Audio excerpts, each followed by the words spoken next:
أنت الرحمن يا الله، أنت الرحيم يا الله، أنت السلام يا الله، أنت العزيز يا الله، أنت القدوس يا الله، أنت الجبار يا الله.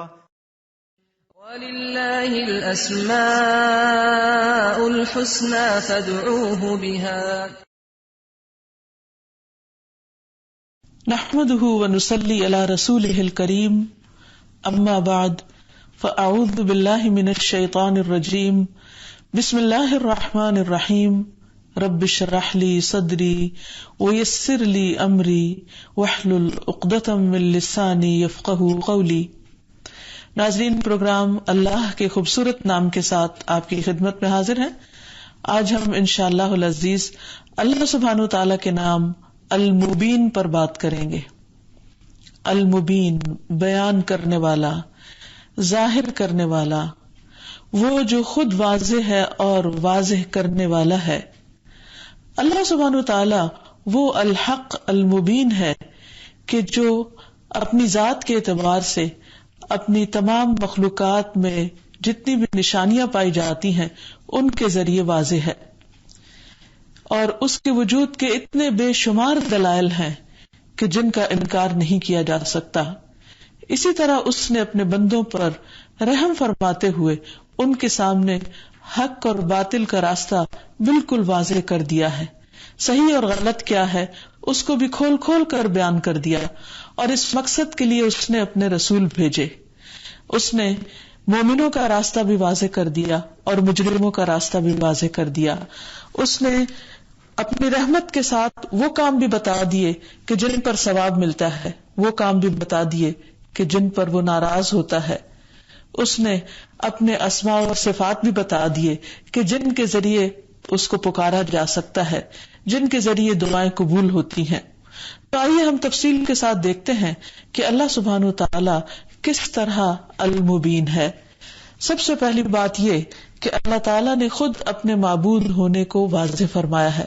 تو آئیے ہم دیکھتے ہیں سب سے پہلے کہ کس طرح اللہ سبحانہ وتعالی خود المبین ہے، واضح ہے. اس کا ذکر اللہ تعالیٰ نے اپنی کتاب میں بھی کیا ہے.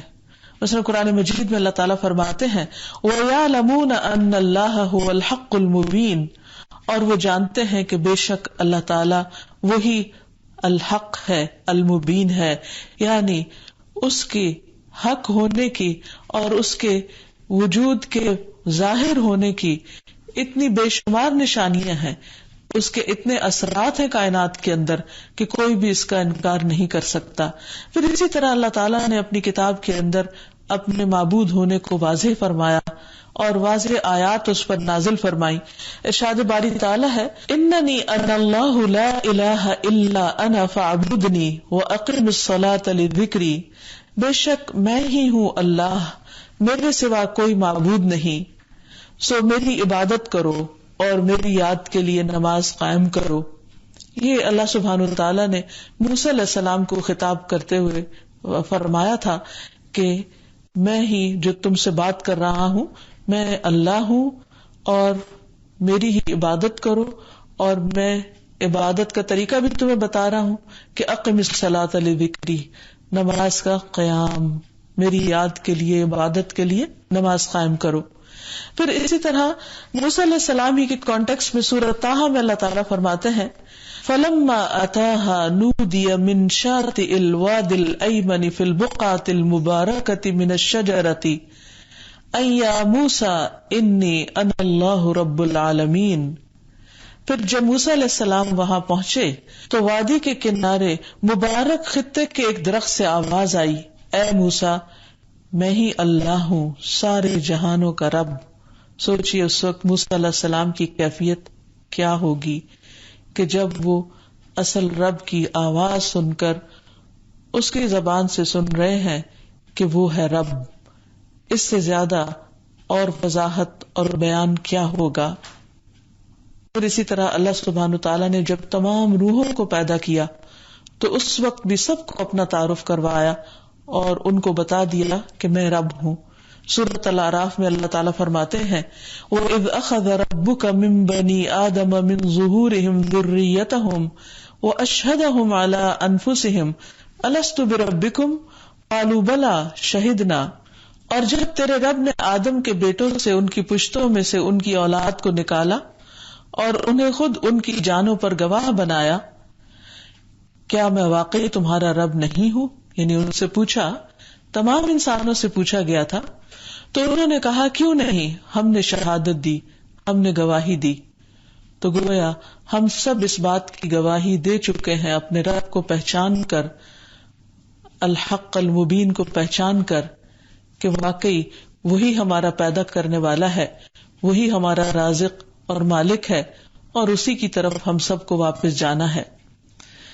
پھر اس نے اپنی وحدانیت کو بھی کھول کھول کر بیان کر دیا ہے۔ اللہ تعالیٰ فرماتے ہیں لا الہ الا انا فاعبدونی، میرے سوا کوئی معبود نہیں، بس تم میری ہی عبادت کرو۔ سورۃ ہود میں فرمایا اعبدوا اللہ ما لکم من الہ غیرہ، اللہ کی عبادت کرو، اس کے سوا تمہارا کوئی معبود نہیں۔ یعنی حق بالکل واضح ہے، ظاہر ہے، بیان کیا جا چکا ہے۔ پھر اسی طرح یہ کہ وہ کائنات کا خالق ہے، اور اس کو بھی اس نے اپنی کتاب میں کھول کے بتا دیا، ان ربکم اللہ الذی خلق السماوات والارض فی 6 ایام ثم استوى علی العرش یدبر الامر ما من شفیع الا من بعد اذنہ ذلکم اللہ ربکم فاعبدوہ افلا تذکرون۔ بے شک تمہارا پروردگار وہ اللہ ہے جس نے آسمانوں اور زمین کو 6 دنوں میں پیدا کیا، پھر عرش پر قرار پکڑا، اور وہی کائنات کا انتظام چلاتا ہے، کوئی اس کے ہاں سفارش نہیں کر سکتا الا یہ کہ پہلے اس کی اجازت حاصل ہو۔ وہی اللہ تمہارا رب ہے، لہذا اسی کی عبادت کرو، کیا تم غور نہیں کرتے؟ پھر اسی طرح تخلیق کی باریکیوں کو بھی اس نے خوب واضح فرمایا ہے، یعنی اللہ سبحانہ وتعالی ایسا المبین ہے کہ خود بھی واضح ہے، اور جو چیزیں اس نے پیدا کی ہیں ان کی بھی وضاحت کی جو بھی انسان کی ضرورت کی تھی۔ مثلا انسان کی تخلیق کے بارے میں فرمایا خلقکم من نفس واحدۃ ثم جعل منها زوجها، اس نے تمہیں ایک جان سے پیدا کیا، پھر اسی سے اس کا جوڑا بنایا۔ یعنی انسان کو اس کی اوریجن، اس کی تخلیق کے بارے میں بے یار و مددگار نہیں چھوڑ دیا، یعنی اسے واضح طور پر بتایا گیا کہ وہ کیسے پیدا ہوا ہے، کہاں سے آیا ہے۔ وَأَنزَلَ لَكُم مِّنَ الْأَنْعَامِ 8 أَزْوَاجٍ يَخْلُقُكُم فِي بُطُونِ أُمَّهَاتِكُم خَلْقًا مِّن بَعْدِ خَلْقٍ فِي ظُلُمَاتٍ 3 ذَلِكُمُ اللَّهُ رَبُّكُمْ لَهُ الْمُلْكُ لَا إِلَٰهَ إِلَّا هُوَ فَأَنَّىٰ تُصْرَفُونَ۔ اس نے تمہارے لیے مویشیوں میں سے 8 نر اور مادہ پیدا کیے، تمہیں تمہاری ماؤں کے پیٹوں میں 3 تاریک پردوں میں ایک کے بعد دوسری شکل دیتے ہوئے پیدا کرتا ہے۔ یعنی انسان کی ماں کے پیٹ کے اندر جو تخلیق کے مراحل ہیں ان کو واضح کیا جا رہا ہے۔ یہ ہے اللہ تمہارا پروردگار، بادشاہی اسی کی ہے، اس کے سوا کوئی الہ نہیں، پھر تم کہاں سے پھیر دیے جاتے ہو؟ یعنی اتنے واضح تعلیمات اور ہدایات کے بعد تم کہاں سے کنفیوز کیے جاتے ہو؟ پھر اسی طرح جو چیزیں اس نے پیدا کی ان کے فوائد کو بھی واضح کیا۔ مثلا اللہ تعالیٰ فرماتے ہیں اللہ الذی جعل لکم الانعام لترکبوا منها ومنها تأکلون ولکم فیہا منافع وَلِتَبْلُغُوا عَلَيْهَا حَاجَةً فِي صُدُورِكُمْ وَعَلَيْهَا وَعَلَى الْفُلْكِ تُحْمَلُونَ وَيُرِيكُمْ آيَاتِهِ فَأَيَّ آيَاتِ اللَّهِ تُنْكِرُونَ۔ اللہ ہی تو ہے جس نے تمہارے لیے مویشی پیدا کیے، ان میں سے بعض پر تم سوار ہوتے ہو، بعض کا گوشت کھاتے ہو، نیز تمہارے لیے ان میں اور بھی کئی فائدے ہیں، اور جہاں جانے کی ضرورت تمہارے دل میں آئے ان پر سوار ہو کر وہاں پہنچ جاتے ہو، نیز ان پر اور کشتیوں پر تم سوار کیے جاتے ہو۔ اللہ تمہیں اپنی نشانیاں دکھا رہا ہے، پھر تم اس کی کن کن نشانیوں کا انکار کرو گے۔ گویا اس نے صرف پیدا ہی نہیں کیا بلکہ جو چیزیں پیدا کی ان کے فائدے بھی گنوائے، ان کو بھی واضح کیا، پھر اپنی قدرت بھی بیان کی۔ ومن آیاتہ الجوار فی البحر کالأعلام ان یشأ یسکن الریح فیظللن رواکد علی ظہرہ ان فی ذلک لآیات لکل صبار شکور او یوبقہن بما کسبوا ویعفو عن کثیر. اور اس کی نشانیوں میں ایک وہ کشتیاں ہیں جو سمندر میں پہاڑوں کی طرح نظر آتی ہیں، اگر وہ چاہے تو ہوا کو ساکن کر دے اور وہ کشتیاں سطح سمندر پر کھڑی کی کھڑی رہ جائیں.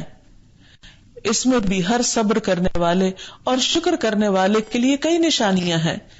یا ان کے برے اعمال کے سبب ان کی کشتیوں کو تباہ کر دے اور وہ بہت سے لوگوں کو معافی کر دیتا ہے.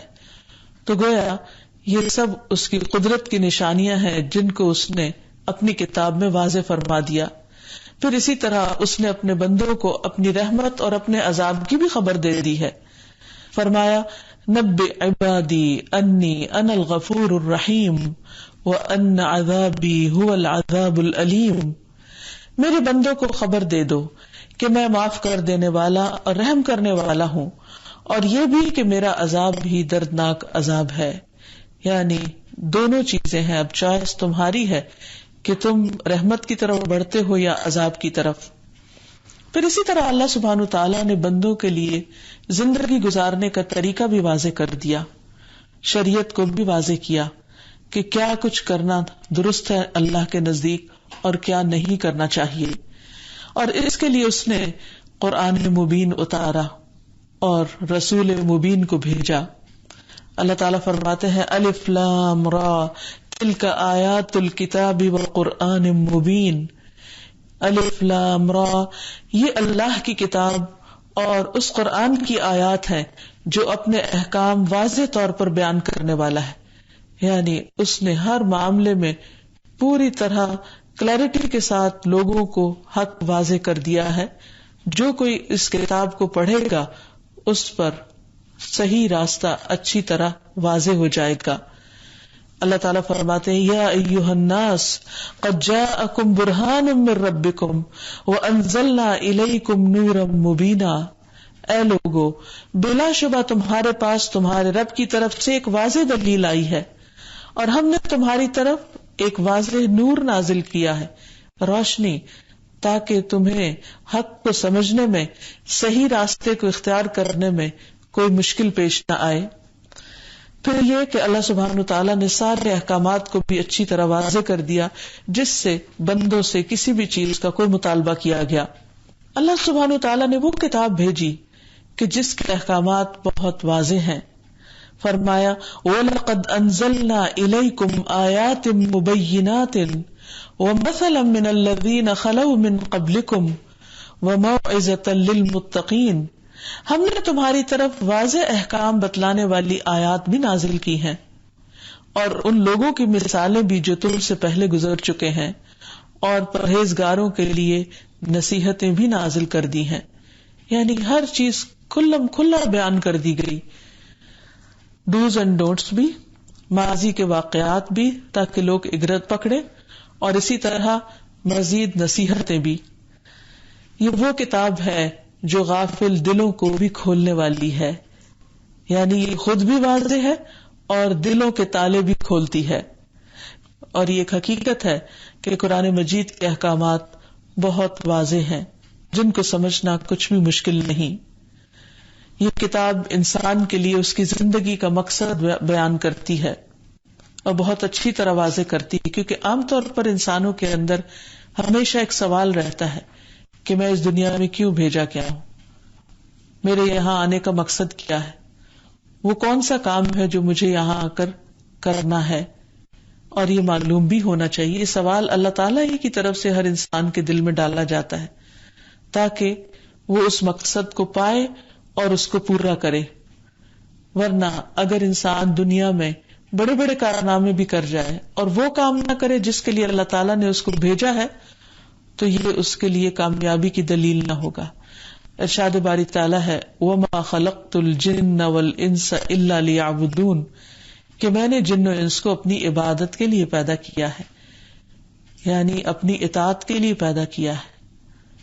انسان کو اللہ نے عقل دی اور دوسری طرف وحی الہی بھی تھی، کتاب و سنت بھی دی، اور پھر اس کے لیے ایک امتحان رکھا، آزادی رکھی کہ وہ چاہے تو عقل کی بنا پر زندگی گزارے یا خواہشات کی بنا پر کہ جو اس کا دل چاہے وہ کرے، اور دوسری طرف اللہ سبحانہ تعالیٰ کے بتائے ہوئے طریقے کے مطابق زندگی بسر کرے. تو بہت سے لوگ جو کچھ اللہ تعالیٰ نے اتارا ہے اس کو ایک طرف رکھ دیتے، حالانکہ اس کی پیروی ہی عبادت ہے، اور اس کے برعکس صرف لاجک یا اپنی عقل یا اپنی سمجھ یا اپنے خیالات یا اپنے خواہشات یا لوگوں کی یا زمانے کی سوچ کو زیادہ اہمیت دیتے ہیں. تو یہی انسان کا بہت بڑا ٹیسٹ ہے. ٹھیک ہے، عقل بہت بڑی چیز ہے جس کی بنا پر انسان کو فوقیت اور فضیلت ملی باقی تمام مخلوقات پر، لیکن اس کا یہ مطلب نہیں کہ انسان کی عقل اللہ سبحانہ تعالیٰ کی عقل سے بھی بڑھ کر ہو گئی. یہ تو کبھی ہو نہیں سکتا. خالق کائنات کی عقل، خالق کائنات کا علم اور خالق کائنات کے فیصلے اور اس کے مقابلے میں ہماری خواہشات اور ہماری عقل کیا حقیقت رکھتی ہے. اس لیے ہماری عقل جب تک وحی الہی کے مطابق ہو تو اس کی پیروی میں حرج نہیں، لیکن جب وہ اس سے ٹکرانے لگے تو پھر وحی الہی کو لے لیا جائے اور اپنی عقل کو پیچھے کر دیا جائے، کیونکہ دونوں میں سے فضیلت اسی چیز کو حاصل ہے جو خالق کائنات کی طرف سے آئی ہے. پھر اللہ سبحانہ وتعالیٰ نے ہمیں المبین ہونے کا حق ادا کرتے ہوئے ہر قسم کے معاملات میں پوری واضح ہدایات دی ہیں، یعنی زندگی گزارنے کے وہ تمام طریقے بتائے جو ہمارے لیے جاننا ضروری تھے. اللہ تعالیٰ فرماتے ہیں وَيُبَيِّنُ اللَّهُ لَكُمُ الْآيَاتِ وَاللَّهُ عَلِيمٌ حَكِيمٌ، اور اللہ تمہیں واضح ہدایات دیتا ہے اور وہ سب کچھ جاننے والا اور حکمت والا ہے. اس نے حلال اور حرام کو بھی کھول کھول کر بیان کر دیا ہے.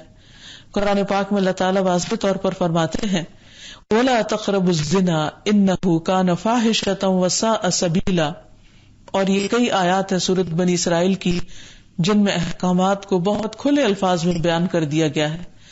فرمایا اور زنا کے قریب بھی نہ جاؤ کیونکہ وہ بے حیائی اور برا راستہ ہے، اور کسی ایسے شخص کو قتل نہ کرو جسے قتل کرنا اللہ نے حرام قرار دیا ہے، الا یہ کہ حق کی بنا پر قتل کیا جائے، اور اگر کوئی شخص ناحق قتل کیا جائے تو ہم نے اس کے ولی کو پورا اختیار دے دیا ہے، لہٰذا اسے قتل میں زیادتی نہیں کرنا چاہیے، یقیناً اسے مدد دی جائے گی. اور یتیم کے مال کے قریب نہ جاؤ مگر اس صورت میں کہ وہ بہتر ہو تاکہ وہ اپنی جوانی کو پہنچ جائے، اور عہد کی پابندی کرو کیونکہ عہد کے بارے میں تم سے باس پرس ہوگی. اور جب تم ناپ کرو تو پورا ناپو، اور تولو تو سیدھی ترازو سے تول لو، یہ اچھا طریقہ ہے اور انجام کے لحاظ سے بھی بہتر ہے. اور ایسی بات کے پیچھے نہ پڑو جس کا تجھے علم نہیں، کیونکہ اس بات کے متعلق کان، آنکھ اور دل سب کی باس پرس ہوگی. اور زمین میں اکڑ کر مت چلو کیونکہ نہ تو تم زمین کو پھاڑ سکتے ہو اور نہ بلندی میں پہاڑوں تک پہنچ سکتے ہو. یہ سب کام ایسے ہیں جن کی برائی آپ کے پروردگار کے ہاں ناپسندیدہ ہے. یعنی اللہ سبحانہ تعالیٰ نے حلال حرام کو واضح کرتے ہوئے چال تک کا طریقہ بتا دیا کہ کس قسم کا چلنا اللہ تعالیٰ کو پسند ہے اور کون سی چال اللہ تعالیٰ کو ناپسند ہے. پھر اسی طرح نبی صلی اللہ علیہ وسلم نے بھی فرمایا کہ حلال بھی واضح ہے اور حرام بھی واضح ہے، اور اس کے درمیان کچھ متشابہ امور ہیں. تو جو شبہ والی چیزوں سے بچے گا وہ اپنا دین اور اپنی عزت بچا لے جائے گا. تو اس معاملے میں بھی واضح ہدایات دے دی گئی. پھر اللہ تعالیٰ نے اپنی حدود کو کھول کھول کر بیان کیا ہے کہ انسان کی آزادی کی لمٹ کیا ہے، وہ کہاں تک جا سکتا اور کہاں جانا اس کے لیے جائز نہیں.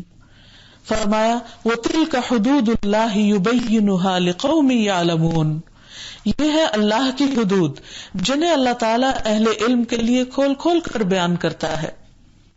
پھر اسی طرح اللہ سبحانہ وتعالیٰ نے ہمیں شیطان کی چالوں کو بھی کھول کر بیان کر دیا ہے. فرمایا یا ایھا الناس کلوا مما فی الارض حلالا طیبا ولا تتبعوا خطوات الشیطان انہ لکم عدو مبین انما یأمرکم بالسوء والفحشاء وان تقولوا علی اللہ ما لا تعلمون.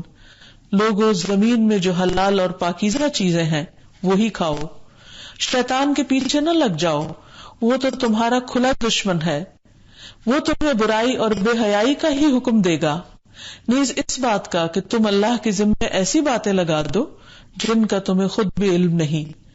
یعنی اللہ تعالیٰ نے شیطان کی چالوں سے بھی آگاہ فرمایا، اور پھر یہ بھی کہ شیطان تمہارا دشمن ہے، اس بات سے بھی اللہ تعالیٰ نے ہمیں خبردار کر دیا.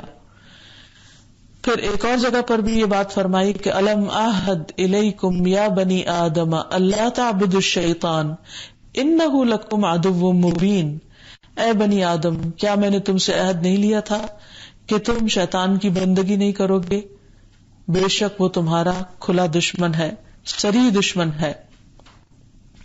پھر اسی طرح اللہ سبحانہ وتعالیٰ نے ہمارے لیے تمام منکرات کو، برائیوں کو بھی واضح کر دیا.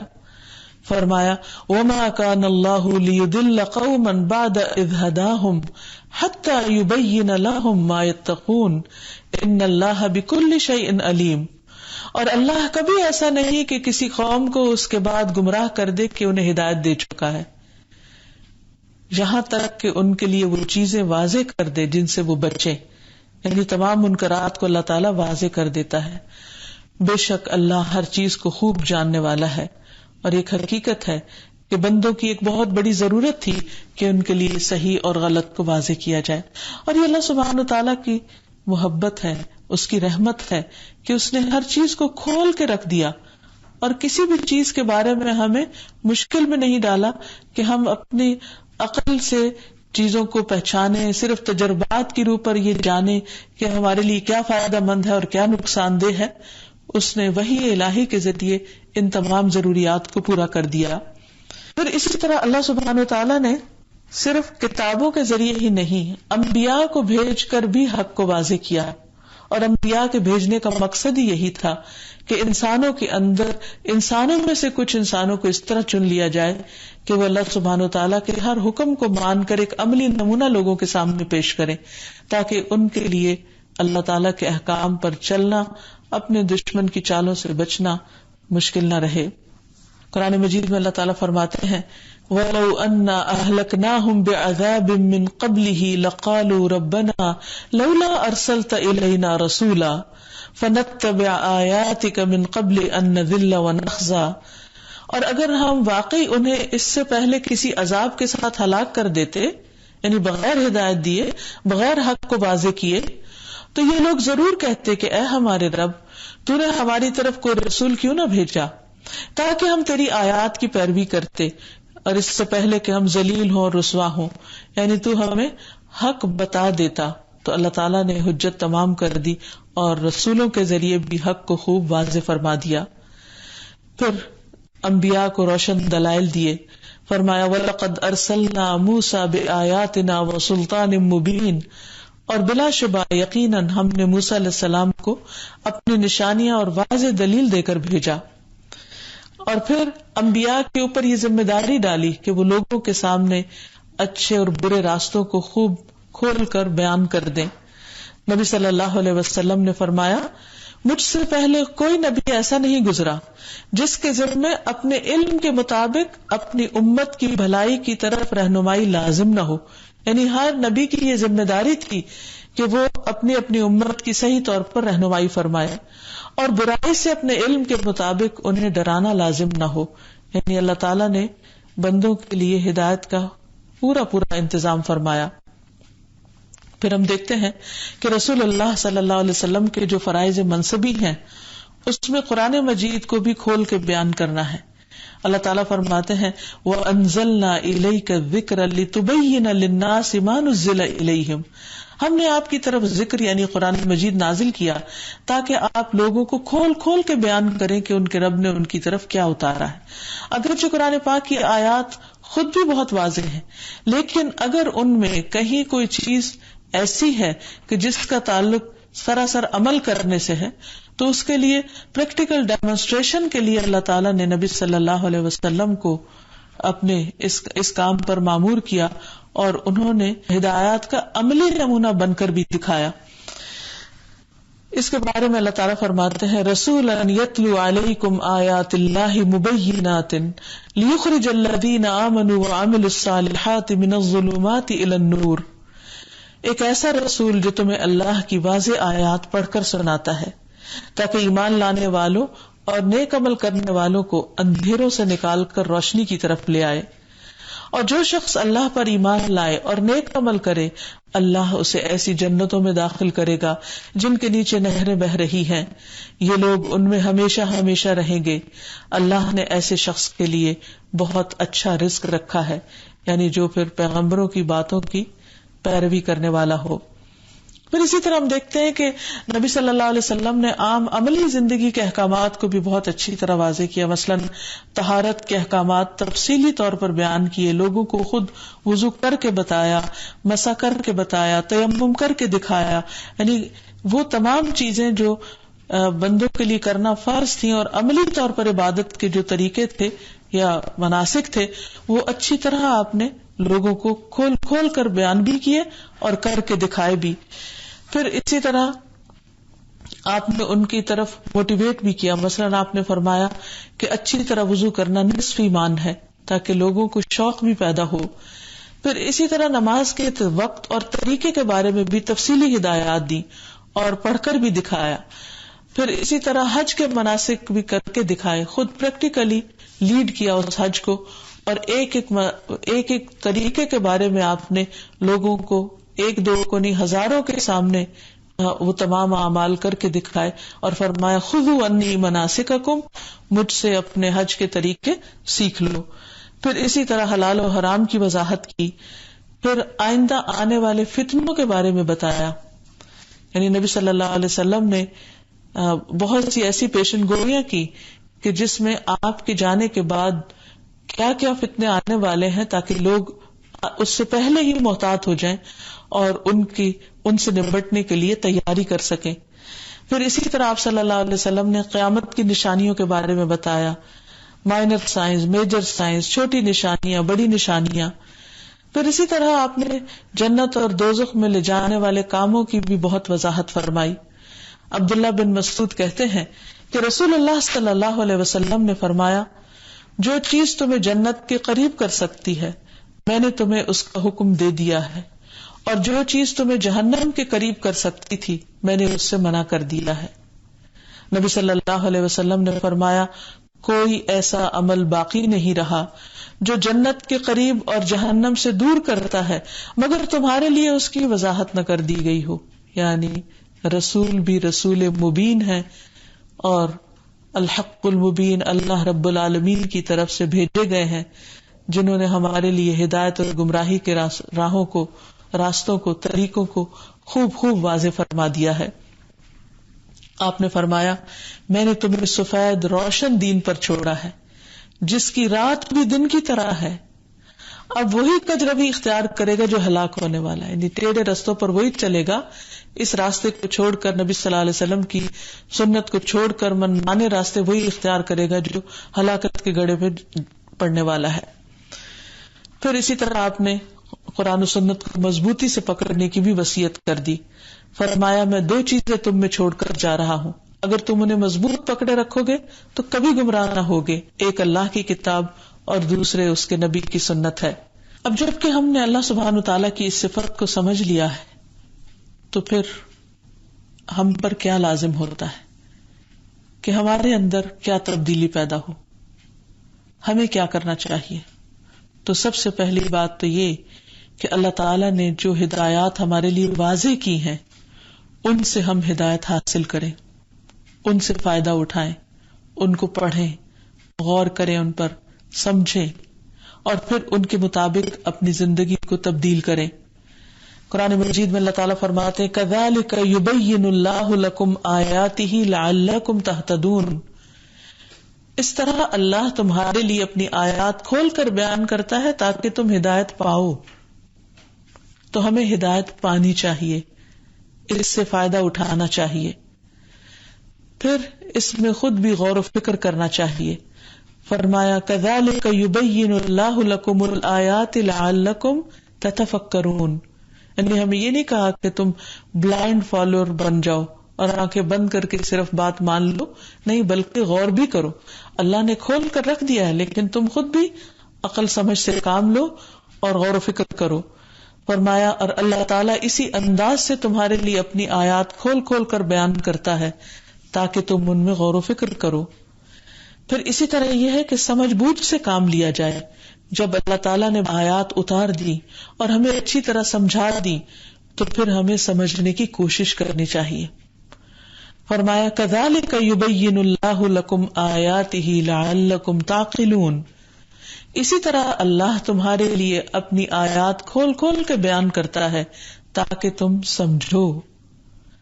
پھر یہ کہ تقوی اختیار کرنا چاہیے، سمجھ کر اللہ سے ڈرنا چاہیے اور ڈر کر عمل کرنا چاہیے اور شکر گزار بننا چاہیے. فرمایا کذالک یبین اللہ آیاتہ للناس لعلہم یتقون. اسی طرح اللہ تعالیٰ اپنی آیات نازل فرماتا ہے، کھول کھول کے بیان کرتا ہے تاکہ وہ بچ سکیں، اللہ سے ڈرنے والے ہوں اور ان پر شکر گزار ہوں. کذالک یبین اللہ لکم آیاتہ لعلکم تشکرون. اسی لیے اللہ تعالیٰ تمہارے لیے اپنے احکامات کھول کھول کر بیان کرتا ہے تاکہ وہ شکر گزار بن جائیں. اور پھر ہمیں جتنے بھی یہ واضح احکامات ہیں ان کے پیچھے غور و فکر کرنا چاہیے، اور جو چیزیں متشابہات میں سے ہیں اور وہ انسان کے ٹیسٹ کے لیے ہیں ان کے پیچھے نہیں پڑنا چاہیے. پھر شک کے بغیر ایمان اختیار کرنا چاہیے، یعنی ایسا ایمان جس میں کوئی شک نہ ہو، کیونکہ اللہ سبحانہ وتعالیٰ نے ہر چیز اتنی واضح طور پر بیان کر دی ہے کہ اس میں شک ہونا نہیں چاہیے. ابو حورا اسدی کہتے ہیں میں نے حسن بن علی رضی اللہ عنہ سے پوچھا کہ آپ نے رسول اللہ صلی اللہ علیہ وسلم سے کون سی حدیث یاد کی ہے؟ انہوں نے فرمایا میں نے رسول اللہ صلی اللہ علیہ وسلم کا یہ قول یاد رکھا ہے کہ ایسی چیز جو تمہیں شک میں مبتلا کرے اسے چھوڑ دو، اور جو تمہیں شک میں نہ ڈالے اسے اختیار کر لو، اس لیے کہ سچ اطمینان کا باعث ہے اور جھوٹ شک و شبہ ہے. پھر اسی طرح یقینی بات پر اعتماد کیا جائے. اسی طرح جب ہمیں آخرت کے بارے میں بتا دیا گیا ہے تو اس کی تیاری کی جائے، اور جو کچھ ہم سے وہاں حساب ہونے والا ہے اس کے بارے میں معلومات کو بہت واضح انداز میں حاصل کیا جائے اور اس کے مطابق اپنے طرز عمل میں تبدیلی لائی جائے. پھر اسی طرح یہ ہے کہ یہ صفت ہم سے تقاضا کرتی ہے کہ ہمارے اندر بھی حق کو بیان کرنے کی صفت پیدا ہو، یعنی حق بات کریں، حق کو نہ چھپائیں. کیونکہ بعض اوقات انسان لوگوں کے ڈر سے، خوف سے، معاشرے کے پریشر سے حق بات کو نہیں بیان کرتا، تو اس سے بچنا چاہیے. کیونکہ اللہ سبحانہ وتعالیٰ نے انبیاء سے باقاعدہ وعدہ لیا کہ وہ لوگوں کو پورا پورا حق پہنچائیں گے اور اس میں خیانت نہیں کریں گے. پھر اسی طرح انسان کو جس بات کا علم ہو جائے اسے دوسروں کے ساتھ شیئر کرنا چاہیے، کیونکہ اسی سے روشنی پھیلتی ہے. جہالت اندھیرا ہے اور علم روشنی ہے، تو علم کو بیان کرنا چاہیے. رسول اللہ صلی اللہ علیہ وسلم نے فرمایا وہ شخص جو علم حاصل کرے اور اسے بیان نہ کرے اس کی مثال اس شخص کی طرح ہے جو خزانہ جمع کرے اور اس میں سے خرچ نہیں کرے. پھر اسی طرح لوگوں کی ہیبت اور لوگوں کے ڈر سے حق بات کو چھپایا نہ جائے. رسول اللہ صلی اللہ علیہ وسلم نے فرمایا جب کسی آدمی کو حق کا علم ہو جائے، یا اس نے دیکھا ہو یا اس نے سنا ہو، تو لوگوں کا ہیبت اور جلال اسے حق کی وضاحت کرنے سے نہ روکنے پائے. حق بات کہتے ہوئے کسی کی ملامت سے بھی نہ ڈرے، اور پھر لین دین میں بھی حق پر فیصلہ کرے، حق کے مطابق بات کرے. کیونکہ جس بزنس کے اندر، جس کمائی کے اندر دھوکہ اور فریب شامل ہو جاتا ہے اس کی برکت اٹھ جاتی ہے. پھر اسی طرح انسان زندگی میں کسی بھی معاملے میں جب کنفیوژن کا شکار ہو تو اللہ سبحانہ تعالیٰ سے یا مبین کہہ کے حق کے واضح ہونے کی دعا کرے، کیونکہ یہ اللہ ہی ہے جو تمام حقائق کو جانتا ہے، اور جو حق کا طلبگار ہوتا ہے اس کے لیے حق کو کھول دیتا ہے. اللہ کے بعد اور کون ہو سکتا ہے جو ہمیں حقیقت سے روشناس کرائے. اللہ تعالی ہمیں حقیقت پر مبنی سچا علم عطا کرے اور ہمارے دلوں کو روشن کر دے. وآخر دعوانا ان الحمد للہ رب العالمین. السلام علیکم ورحمۃ اللہ وبرکاتہ.